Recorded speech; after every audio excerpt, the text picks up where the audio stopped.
Magandang araw sa inyo mga kababayan.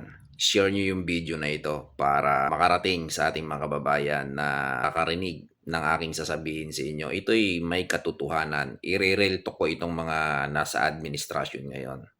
Alam nyo mga kababayan, nung sinabi nila o sinabi ng presidente na mayroon ng arrest warrant at na-cancel na yung passport ni Saldico. Pero hanggang ngayon, 2026 na, ay hindi pa rin nahuhuli si Saldico. Ano to? Mima lang? Kwento lang? Pangako lang? Na hanggang ngayon ay hindi pa rin natutupad? 'Di ba? Bakit nga ba hindi nila kayang ipahuli si Saldico? Kasi nga, pagka ipahuli nila si Saldico doon sa ibang bansa, dadalhin dito sa Pilipinas, masusunog yung pangalan ng mga Marcos na to. Maniwala kayo sa akin. Gagawin ni Saldico lahat ng kaya niyang gawin para lang ituga itong Marcos tsaka itong Romualdez. Ngayon, hindi nila kaya hulihin. 2026 na ngayong January, mga kababayan. Ito yon. May nasagap si Senator Amy Marcos. Ngayong February 1, ikukulong nila yung mga senador. Sino-sino ba itong mga senador na ito? Sila Jinggoy Estrada, sila Villanueva, sino pa? Sila Bato.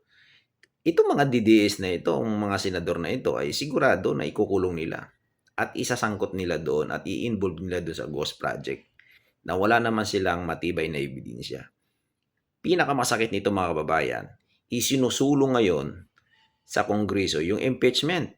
Ngayong 2026, i-impeach nila si BP Sara Duterte. So ngayon, pagtahiin nyo yung kwento mga kababayan, posible nga bang pagbutuhan nila sa senador, sa Senado yung impeachment? Yes, pagbubutuhan nila yan mga kababayan. So ngayon, lamang na sila sa butuhan. Bakit? Wala na yung mga senador ng mga DDS. Tiklop na lahat. Tiklo na. Kumbaga, pinakulong na nila. So sino-sino na ngayon ang buboto? Siyempre, yung mga manorya dyan. Yung mga majority.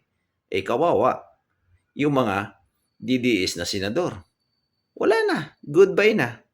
So ngayon, yun yung plano nila ngayong 2026. Ang katotohanan, ayaw nilang kasuhan, ayaw nilang ipakulong yung mismong involved sa ghost project ng ating bansa.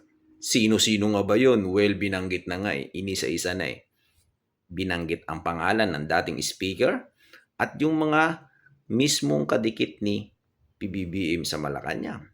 O sino pa? Ang mastermind, walang iba kundi yung presidente. Binabanggit na. Bakit daw hindi makasuhan?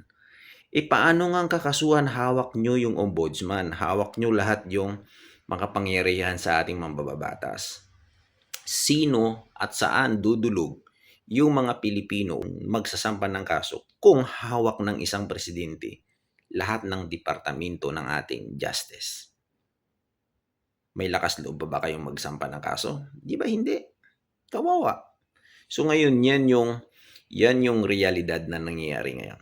Asahan nyo, ngayong February ay patuloy na magiging talamak yung pamumulitika sa ating bansa. Sino ang kawawa? Tayong mga mamamayang Pilipino. Mahal na ang mga bilihin. Grabe na ang pagtaas ng dollar. Ang bilihin sobrang napakamahal na. Wala na talaga para pag-asa ang Pilipinas. Sila na lang yung namumulitika ang yumayaman. Share this video.